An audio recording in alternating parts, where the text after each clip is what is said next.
Watch it there. My the end of my stabilizer popped off. I'm gonna lose that thing. Might have to make sure it's a little bit more torque next time. Let's go check out our group.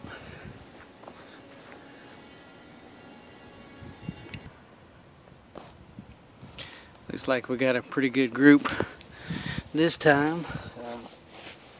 It's been a little left, if you can tell, but I was shooting from a little bit farther back on some of those.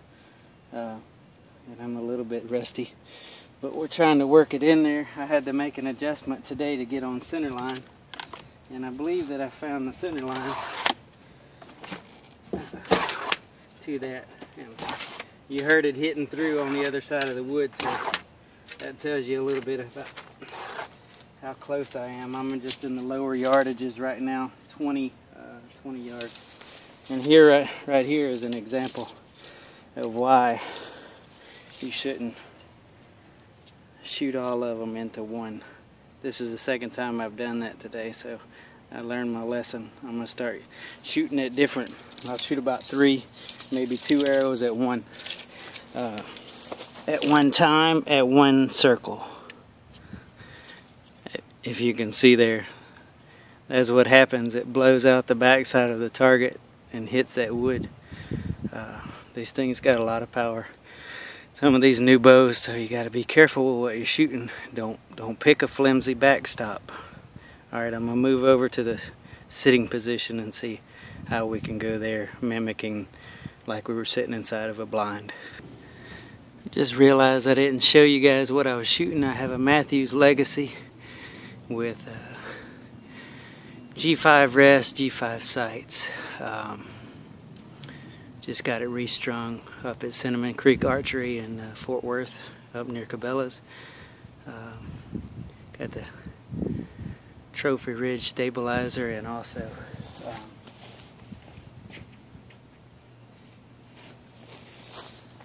have this Trophy Ridge clip-on quiver. I don't plan on shooting with the quiver being right there.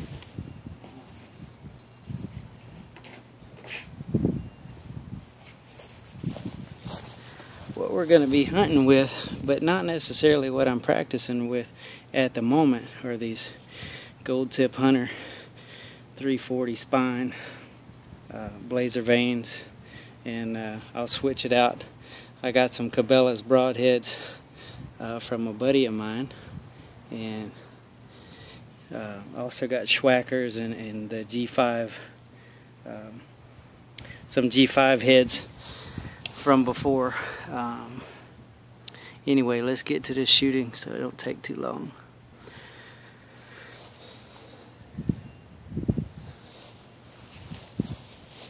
Alright, I got my little stool. The one I'm probably going to be sitting on is a little higher than this, but that's okay. We'll get it worked out. If I had to shoot off this thing, I guess I probably would. But, anyway, it's not too much lower than what I would experience if I was sitting in my blind and I had to pull a slow draw on the deer. And that's what I'm trying to see, is how that would be and how I need to sit to get centered up. And then I got wind out my back up.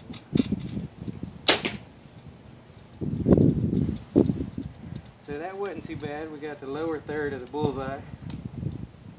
Put a couple more in there, or just maybe just one more. I don't want to bust another knocker. Bang. Position my feet to where I can naturally jack that front of that bow up, and then my butt, so that my natural point of aim falls underneath that dot because I'm at a closer distance.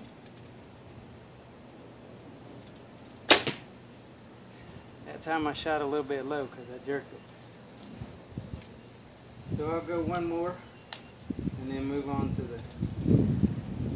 to maybe a kneeling position.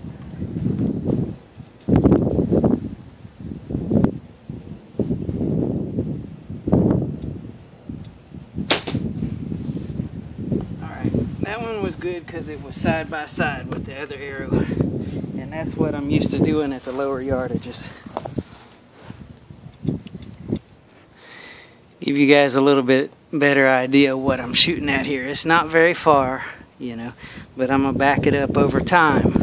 And that's the idea, work it in slow. Get it all figured out what you're trying to do. Get comfortable with the yardage that you plan on shooting. If you don't have a rangefinder, then you need to mark it off, step it off, whatever you got to do in the woods so that you know what pin you're shooting. I had an experience where I shot at a deer that was a little bit... Again, I'll have to combine these videos because experience where I was with a... I was out in Cherry Point, out in North Carolina, and I was sitting in a grass blind, and it was at a three-way intersection there, and I started looking out there, and a buck came along, and I got ready, and I didn't have that rangefinder, and I didn't have anything marked off, and I was trying to eye judge it, and I looked at him, and I thought he was maybe a hair beyond 40, and so I held that top pin up on his, on the top of his back. Now it was slow and steady, calm. I couldn't even believe it because it was the first deer I'd ever shot at with a bow. And I eased off the release, and the arrow fired. And in slow mode and time, it focused, or it lowered as it went, and it just went underneath, right where his vitals were. It didn't hit him. I watched it drop about 2 inches below his vitals and went in the dirt, and there he went into the bushes. Nice, a good size, 160 pounds or so, I don't know, somewhere in that range, 7-point. So I missed. Anyway, kicked myself for that, so I'm trying to avoid these things. Practice, know your yardage, and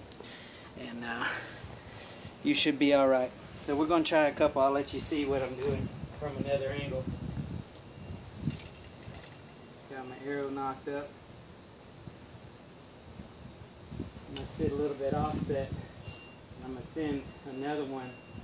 I send it up to the top left bullseye, or the top right bullseye. You should be able to see.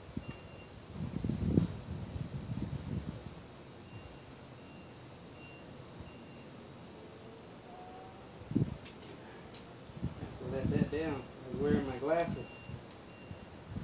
Messes me up when I'm shooting. I need to hold low because it's a little bit close for that top pin. And it feels extended right now.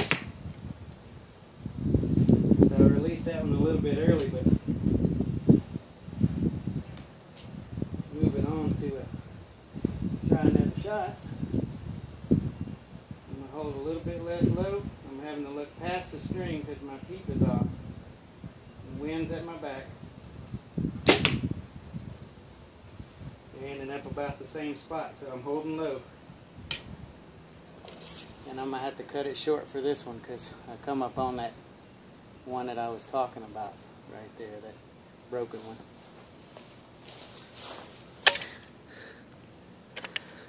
Alright, we're going to give a few from the kneeling position this time.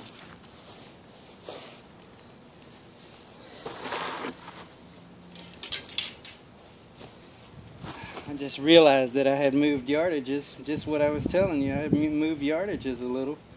And so I was trying to hold low thinking I was at a closer yardage when I was backing a little bit further.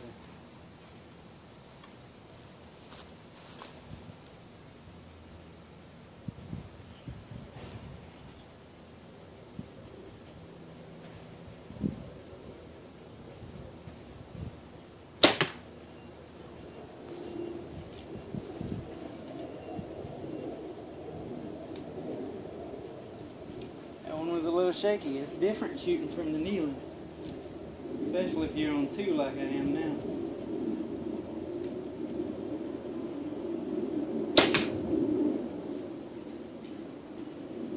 Makes you get a different viewpoint of what's going on.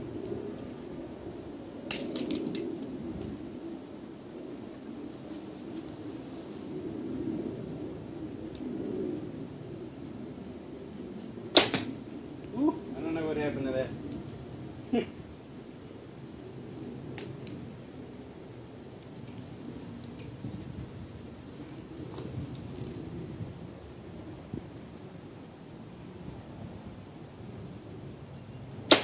There we go. That's starting to feel better. It takes a little bit.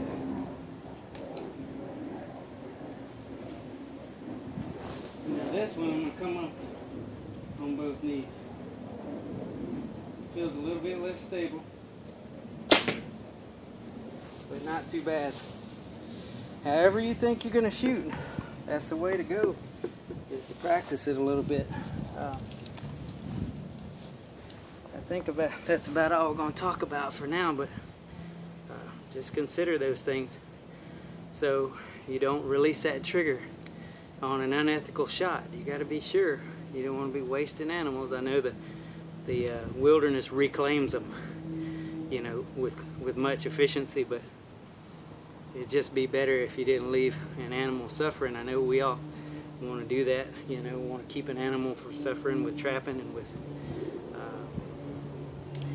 with our hunting, shooting, whatever it is. Don't take a shot you don't think you can make. It's the best advice I can give you on that. Know your equipment. Make sure it's tuned up. Make sure it's ready so you don't have a failure at that exact moment. Because when you don't get enough chances, or as much chances as you want, like I am, then like I have, don't have very much with school and with work and all that stuff. So when you get a chance, you want to make it count. Alright everybody, y'all keep watching the videos if you like them. Subscribe to it, North Texas Trapper on YouTube, and we'll see you later.